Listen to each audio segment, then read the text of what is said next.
Good morning. We're going to be talking today about sampling and reconstruction. Today we'll talk about sampling, next time we'll talk about reconstruction. Now, sampling is going from a continuous time signal to a discrete time signal. In this case, we're going from g of t to g of n. And then reconstruction would be going from the discrete time signal back to a continuous time signal. As I mentioned, what we're going to be talking about today is sampling. Now, how do we go from a continuous time signal to a discrete signal? Well, the equation for doing this in time we already talked about. Right? If you remember, right, we can write g of n in terms of g of a of t. Right? If we take a continuous time signal, let's call it g of t, we're going to sample it at uniform samples. We take a sample every t or capital T seconds, and we turn it into a discrete signal with this equation. So we have a relationship between the continuous time signal and the discrete time signal. Now, we also want to look at this in frequency. It turns out that when we look at things in frequency, we can tell better what's going on and actually how to do it. So here we have a relationship in time. Let's derive a relationship in frequency. Okay, so we want to express the Fourier transform of g of n in terms of the Fourier transform of g of a of t. Now, of course, these Fourier transforms are different, right? One is the Fourier transform of a discrete time signal, what we'd call a DTFT. The Fourier transform of the continuous time signal is just what we call a Fourier transform. Now, let me write the transforms out to start. The DTFT, right, the Fourier transform of g of n would be this here. Now, the Fourier transform of g of a of t, the continuous time signal, is very similar, but right, it has, instead of having a summation, it has an integral. And so it'll look like this. And again, we're using small omega for the frequencies of the discrete signals.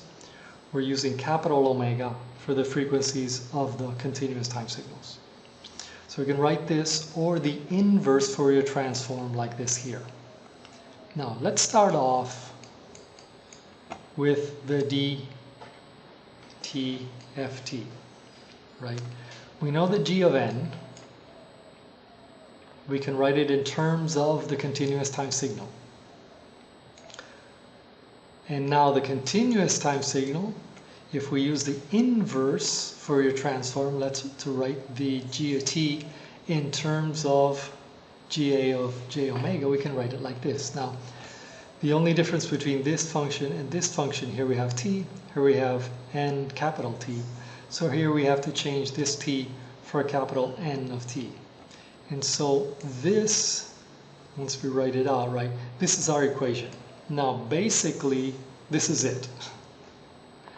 We're going to simplify it, of course, but basically we have the Fourier transform of g of n in terms of the Fourier transform of g of t. Now, what can we do to simplify this? First thing we're going to do, let's take everything that doesn't have omega out of the integral and out of the summations, and let's interchange the order of those summations and the integral. Right? This doesn't have n. These two terms have n, so let's leave those inside of the summation. Since they're multiplied together, we can sum exponents and would get this term here. Now let's start simplifying term by term.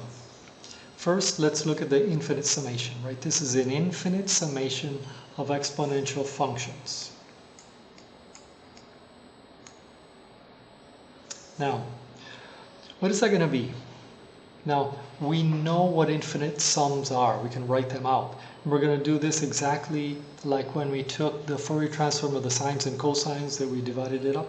We're going to do the same thing here. So we divide the summation from minus infinity to minus 1 and 0 to infinity. Now, in the first summation, n is always negative, so we could substitute n for minus n. And if we do that, the negative goes away, and our values are going to be positive values here, and also here. Now this just stays the same. Now we have an infinite summation that starts at 1 and ends in infinity of something to the n. We know how to write this out, right? This would be, right, if this was a to the n, it would be a over 1 minus a, and so we write that out. The other one is the summation that starts at 0 and ends at infinity. So it's going to be 1 over 1 minus whatever is elevated to the power of n. And so we get this. So we have these terms here, and this is going to be our infinite sum. Now, we look at this, and we see immediately that it could be that the denominators here are equal to 0, right? This could be 1 in some cases. So we want to divide it into the cases where the denominator is not equal to 0 and when the denominator is equal to 0. Okay, so we're going to divide it into two cases. When is this 1? Well, it's 1 when the argument is 0. When is this 0? When we look at it, this is omega minus capital Omega times t. For this to be 0, well, right, omega is going to be capital Omega times t. Now, that's not the only time that the denominator is 0. When this is 0, but also when it's 2 pi or 4 pi or 6 pi, etc., any multiple of 2 pi. So we'll divide it into those two cases. Now, instead of solving for omega, let's solve for capital Omega. Right? If capital Omega is little omega over t, this is going to be 0, and this term would be 1. Any multiple of 2 pi will also give us this term equal to 1 and this term the same. So let's substitute this case. Let's say capital Omega is little omega minus 2 pi t or 2 pi k over t. And we get these terms here. What does this come out to? Well, when we simplify it, we see that the omega terms all cancel out, and all we get is 1 minus e to the j 2 pi k, or 1 to the e to the minus j 2 pi k. But in any case, these denominators are going to be equal to 0, so this is going to be infinite. So for these frequencies, this infinite summation is infinite. Now, what happens when omega is not equal to little omega minus 2 pi k over t? Well, in that case, we just simplify the two terms we had before. So we're going to look at this. No, we're going to look at these terms. We take this and simplify it. We put the two terms together. And we see that the numerator, right, these two terms are going to cancel out, these two terms are going to cancel out, and we get 0. So this summation, this infinite summation, is either infinite or it's 0. Functions that are either infinite or 0 are impulses. And so we know that we have impulses when capital Omega are these values. Now, similarly to what we did when we were looking for the Fourier transform of cosines, there is a constant here that we don't know. Now, I'm not going to calculate it here. This is calculated the same way we did the other one. I'm going to leave that for you to do.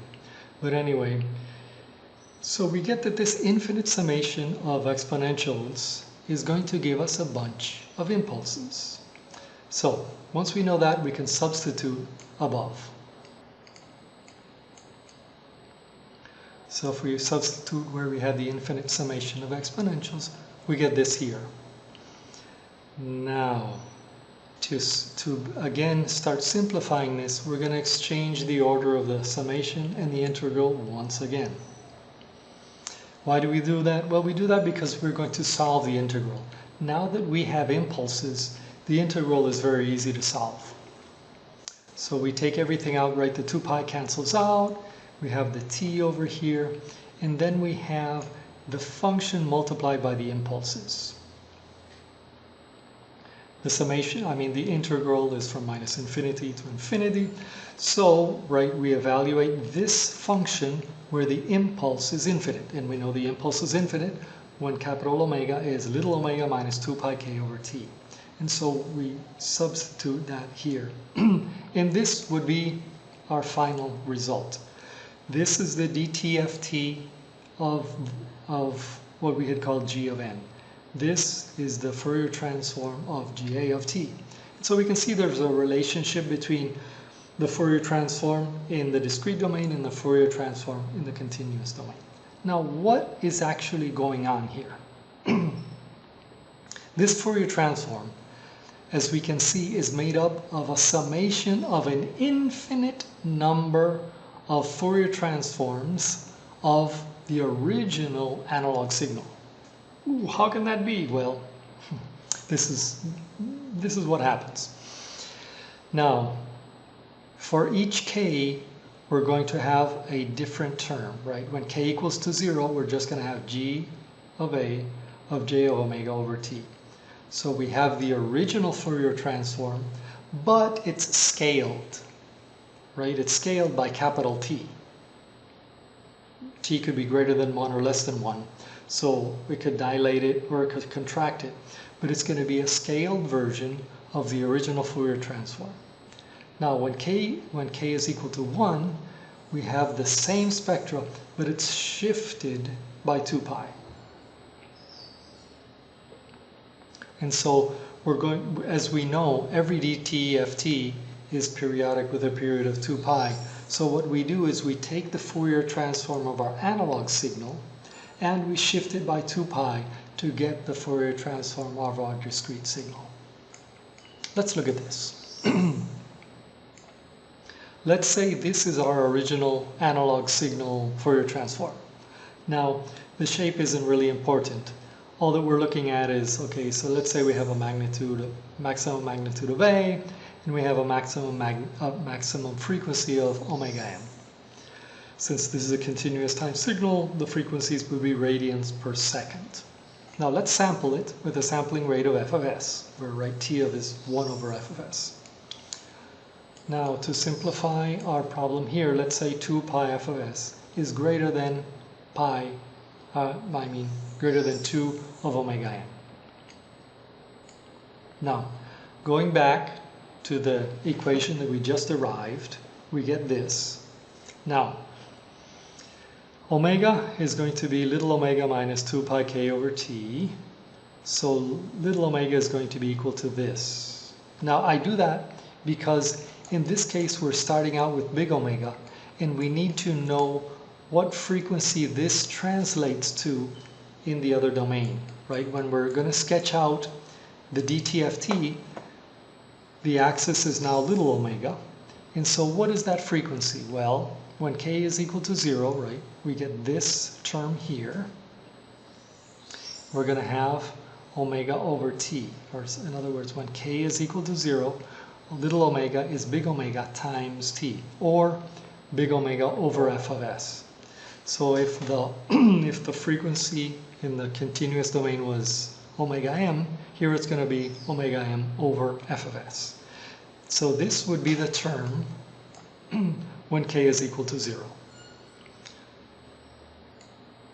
Now, when k is equal to 1, we're going to get shifted by 2 pi. So we're going to get the same thing shifted by 2 pi.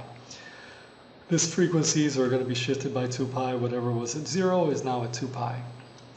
The magnitude also changes, right? Here we can see that our equation is going to multiply whatever amplitude this is, divides it by t. So if the original amplitude was a, here we have a over t, or a times f of s, however we want to write it. Of course, this continues for forever, because k is going to be equal to 2, 3, 4, 5, to infinity. And it also has negative values, and so this is going to repeat on the other side too, right? This would be the value for k equals to minus 1, k equals to minus 2, etc. And this is what our Fourier transform is going to look like in the discrete domain. If the original signal had this spectra, once we sample it, it's going to look like this. Now, I have drawn this a specific way, right? This was because of the assumption I made a little while ago. I said that 2 pi f of s is greater than 2 omega m. Now we could write 2 omega m like this. We divide by f of s, we get this, and so I can write it out like this. Now, I do it specifically because of our equation here, right? This term is omega m over f of s. And this frequency right here is 2 pi minus omega m over f of s. Oh, this should be corrected. I'm sorry about that. Okay, that's better. Right, it's not 2 pi over f of s, it's 2 pi minus omega m over f of s, since this term is 2 pi. And as we see, this term here, which is this frequency here, is greater than this frequency here.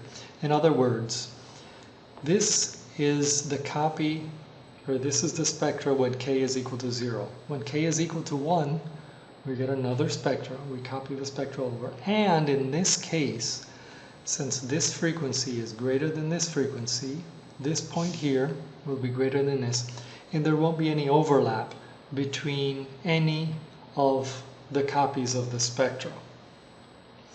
If this was not true, if this didn't hold, of course there could be overlap in the spectra and it wouldn't look as nice as it does here.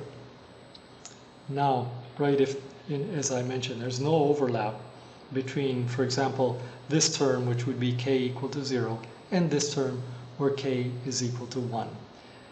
If not, if we had this case, then there would be overlap between these two terms.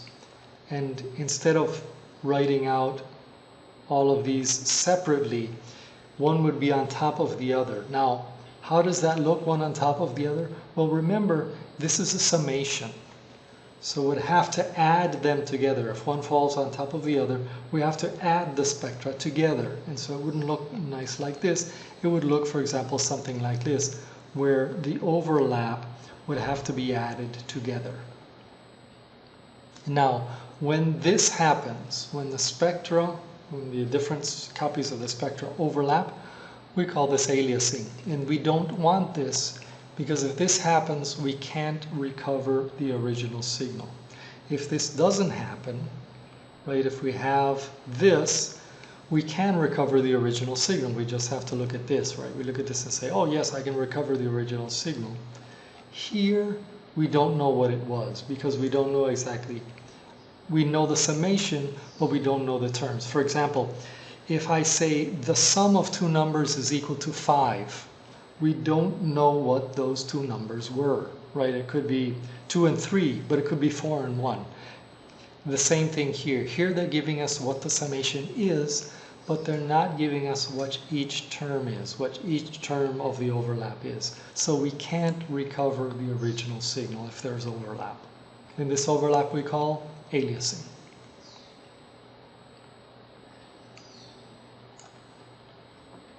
Now let's repeat this. Let's do it again. Let's say I have a continuous time signal and it has this spectra. It goes from minus 100 pi to 100 pi radians per second and has an amplitude of 10. We're going to sample this at 200 hertz and we want to get x of n. Oh, we sampled to get x of n. Sketch the spectra. We want to see what the spectrum of the sampled signal looks like. Now, we already know what it's going to be, right? We know it's going to be this equation here. Instead of g, it's going to be x, but it's going to be that equation. So I'm going to take this, and I'm going to put that at 0, and I know it's going to repeat every 2 pi. But it's a scaled version that repeats. So by what? How much does it scale? Well, we know that this is what's going to happen. What is omega? 100 pi radians per second is scaled because of the frequency of sampling to 0.5 pi, right? 100 pi over 200 hertz, in other words, omega is omega over f of s. So 100 pi divided by 200 is just 0.5 pi. And so the frequency that used to be, or the frequency that is 100 pi radians per second for the continuous time signal, once we sample it, it's going to be 0.5 pi radians per sample. So this is going to be our term when k is equal to 0. Now the original amplitude was 10. Since the frequency of sampling is 200 hertz, this is going to be our amplitude for the DTFT. We know this is going to repeat every 2 pi, so we take this, shift it over, and of course, if our graph was even bigger, we put another one at 4 pi, and another one at 6 pi, at 8 pi, etc. to infinity. And we do that to the negative side too. And this would be our sampling, or this would be our spectra if the sampling is 200 samples per second. It asks us to repeat it if the sampling rate is 80 hertz. Now what I'd like you to do is pause the video. Do this. Sketch it out, right? When you try to sketch these things, first sketch the one for k equals to 0, then sketch it for k equal to 1, k equal to 2, etc. As many as you feel like doing. In this case, in the example that we just saw, there was no overlap. If there's overlap, you have to add it. Of course, in this case, there's going to be overlap. That was the point of doing it again with a different sampling rate. And it's going to look something like this. Okay. So what's going to happen is each of these terms, there's going to be one term that goes from minus 1.25 to 1.25 with an amplitude of 800. When we shift that by 2 pi, this term here becomes 0.75 pi. So the other one is going to go from 0.75 up to here. And there's some overlap between 0.75 pi and 1.25 pi. And so those two terms are going to add. Two terms at 800 are going to add.